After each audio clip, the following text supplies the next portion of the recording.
मीडियालाच कळालं असतं. त्यामुळं 21व्या शतकात कुठली गोष्ट लपून आणि छपून हा विषय तुम्ही ठेवू देणार नाहीत, आमच्यासारखे ठेवणार नाही. त्यामुळं असा काही विषय नव्हता. फक्त अन्न नागरी पुरवठा मंत्रालयाच्या समस्येच्या बाबतीत आदरणीय जोशी साहेबांना, जे की केंद्राचे अन्न नागरी पुरवठा मंत्री, त्यांच्यासमोर मांडणं आणि त्याची सोडून घेणं. मुंडे साहेब, संतोष देशमुखांच्या हत्येला 51 दिवस अजूनही मसाजो प्रकरणातील आरोपी सापडलेला नाहीये, अजूनही ते फरारच आहे. तर त्या सगळ्याच्या बाबतीत मला या बाबतीत मी आपल्याला माहीत असली या 51 दिवसामध्ये मी एकच गोष्ट बोललो आहे की जे सरपंच देशमुख यांची जी निर्गुण हत्या झाली आहे, त्या सर्व जे कोणी हत्या करणार आहेत, जे कोणी दोषी असतील, जे तपासात सापडतील, जे कोणी, त्यांना या ठिकाणी फासावर चढवा, मोठ्यातली मोठी शिक्षा द्या, ही माझी मागणी आहे. आता कोण किती दिवस फरार आहे ह्या सगळ्या गोष्टी आहेत. आज ज्यावेळेस तुम्ही सगळ्यांनी ट्रायलच समजा माझ्यासारख्यावर केलं असेल, त्यावेळेस मी ह्याचं उत्तर देणं, मला असं वाटतं की आपण तो प्रश्न विचारून मी ते देऊ नये.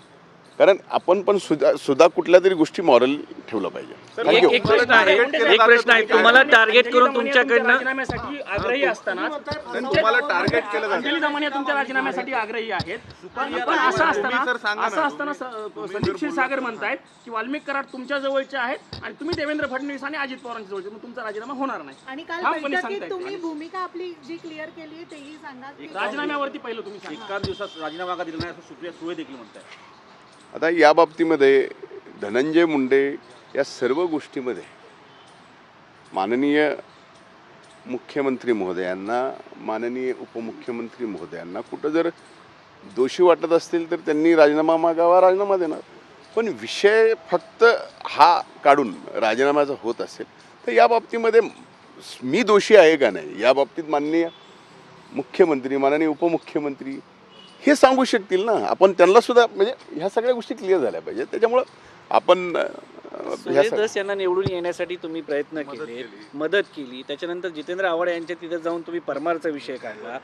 निवडणुकीच्या काळामध्ये जे ज्या टीका केल्या ते सर्व लोक तुमच्या विरुद्ध उभे येऊन टाकलेले आहेत. मला पहिल्यांदा म्हणजे मला तुमचे आभार मानायचे की या सगळ्या गोष्टी तुम्ही अशा पद्धतीने मला विचारता. कारण 51 दिवस ज्या पद्धतीनं ट्रायल चालू आहे, टार्गेट मी आहे. स्वाभाविक आहे. मी पार्टीचा निष्ठावंत आहे. मी महायुतीचा प्रचारातला एक प्रमुख आहे. निवडणुकीमध्ये ज्या वेळेस जिथं जाईल स्पष्टपणाने मी लोकांना काम आम्हाला मत द्यावं, आमच्या उमेदवाराला मत द्यावं हे स्पष्ट सांगताना आपण निवडणुकीत टीकाही करतो, टीका सहनही करतो. या सगळ्या गोष्टी येत आहेत. आता माझ्या विरोधात माझ्या तिथं येऊन मी उमेदवार असताना अनेक जणांनी टीका केला. या बाबतीमध्ये या गोष्टीचा पुन्हा राग नसतो की पुन्हा काही गोष्टी नसतो.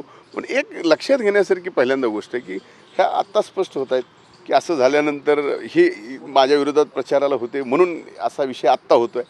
म्हणजे याचा आपणच विचार करावा. थँक्यू. तुमच्या विरोधातल्या षडयंत्राचा सूत्रधार तुमच्या विरोधातल्या षडयंत्राचं तर किंवा तुम्हाला टार्गेट करण्यामागे सूत्रधार कोण असेल असं तुम्हाला वाटतं? मला हे तुम्हालाच विचारायची नाही साहेब एकच महत्वाचं साहेब शांतपणे घेऊ, शांतपणे काहीच विचारतो, एकच शांतपणे. पण अशा प्रकारे मीडिया ट्रायल घेतल्यानं प्रश्न विचारतो. तुम्ही म्हणताय मुख्यमंत्र्यांना आणि उपमुख्यमंत्र्यांना वाटत असेल तर ते तुमचा राजीनामा घेतील, ते मला सांगतील असं तुमचं म्हणणं आहे. पण तुम्हाला काय वाटतं, नैतिकता म्हणून तुम्ही राजीनामा देऊन या सगळ्याची चौकशी बाजूला राहायला पाहिजे असं तुम्हाला वाटतं का? एक मिनिट. माझी नैतिकता माझ्या लोकांच्या बद्दल प्रामाणिक आहे.